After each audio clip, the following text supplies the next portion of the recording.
We have one of the most consistent hip hop artists in the game, and who consistently just drops dope shit. What's good?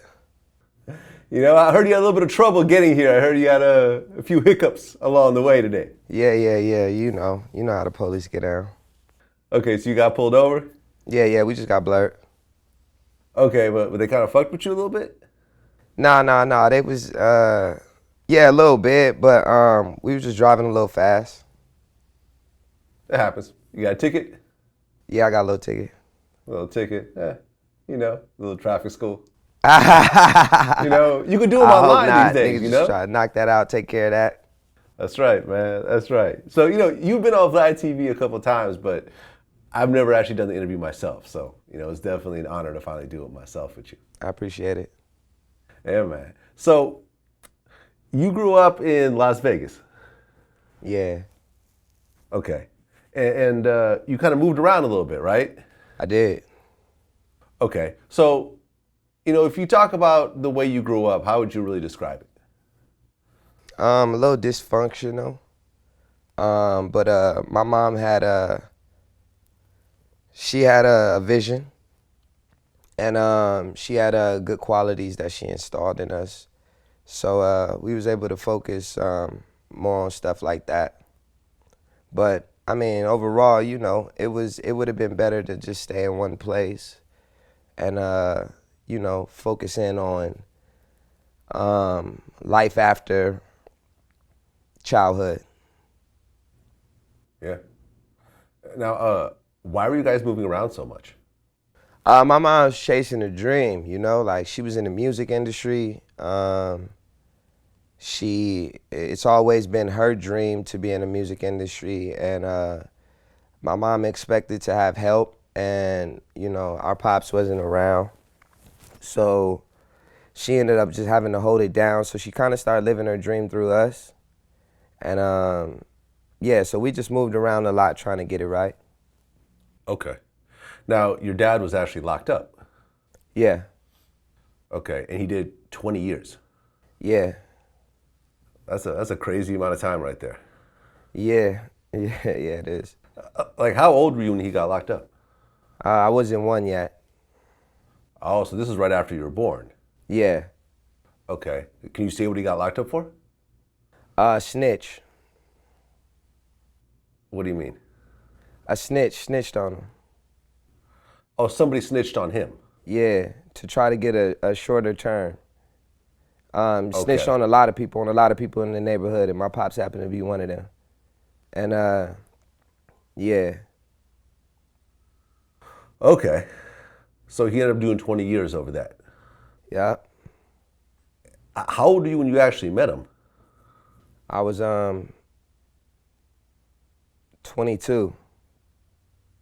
Okay, but while he was locked up, were you communicating? Were you going on visits and stuff like that? No. My pops went to jail in Detroit, and my mom moved us out of Flint when we was little kids. My mom lived in Flint. My pops is from Detroit. So my mom was kind of like my pops' escape route from the bullshit. And he still got caught up in the bullshit before he could escape. But my mom got us right up out of Flint. And that's when I moved to Vegas. And yeah. So I like wrote him a few letters, but he wasn't there in the flesh. So it wasn't really anything that I could relate to that he was really talking about. What about phone calls? Yeah, I talked to him a few times, but like I say, just not being there in the flesh and dealing and seeing my mom dealing with what she was dealing with on the everyday struggle, it created that distance where I really didn't want to have a relationship. Was there a little bit of anger over not having your dad around as you're going, trying to learn to be a man and going through all that? Oh yeah, I mean, well, you want your moms to be cool, If the anger came from my mom not having no help. So, yeah. Okay, so your mom always had dreams of being in the music industry. Now, what exactly did she want to do herself? Well, my mom started out as a concert promoter, and then she became a road manager, and then she became a publicist. She's just all around a good person, and she's good with her words. I'm not exactly sure exactly what she wanted to do, but I know there was a point where she just wanted us. My mom, how I got into music is my mom. Like my mom she started writing my raps first. Like she taught us how to communicate and, just tried to teach us everything that the industry requires, everything that she's seen. And that's kind of why I go the independent route now, because I kind of know how like the major labels and everything operate, because my mom was giving us game real early. Right, because I guess your mom was a tour manager for Bone Thugs? Yeah. Like how many brothers and sisters did you have? Oh, I got 3 brothers and 1 sister. Oh, so 5 of you. Yeah. Okay, so a single mom, 5 kids, that's tough. Yeah. Okay, I see where this is going. So she wanted to be in the music industry herself, and then she kind of saw you guys as a way to sort of accomplish that. So were all the kids kind of pushed to do music, or was it just you? Well, it was me and my little brother and my older brother. And then my older brother started getting into a lot of trouble after my cousin passed away. So my mom just tried to, create a group for me and my brother. And then like I added my homeboy to the group, and we had a group called The Future. And like we just, my mom just was behind that and just really was trying to do whatever she could to like help us be where we needed to be. It was crazy. Right, because I guess like the inspiration was like Lil Bow Wow initially when you guys were Yeah, kids? like Lil Bow Wow, Lil Romeo. There was actually some kids out at the time called the Rascals, I think. Yeah, I remember. That was catching some steam, and just kid rappers, period. It was like a wave of like, you had like Sammy, just a bunch of kid, Corey, all these kid musicians, and I think my mom just felt like she could help us be one of those mega stars. Okay, so how did that go initially? You trying to be a kid rapper? It created a lot of friction in my house because I wanted to play basketball, and then my mom, like, my mom wanted us to be like these little positive rappers, and at the time I didn't get it. You get what I'm saying? Because it's just how we were living. It just threw me off a little bit, you know what I'm saying? So, but it installed something in me that I carry with me today, that I give out to the world. And ambition and consistency, like all that shit was installed in me so early. So, really in the long run, it did me more justice than the immediate feeling. No, absolutely. Now, were you Dizzy Wright back then, or did you have a different name? No, at first, my first real rap name that I went by was Dizzy D Flashy. Okay. So like, we had a group called Flashy Inc. At the time, we used to go by Team Flashy though.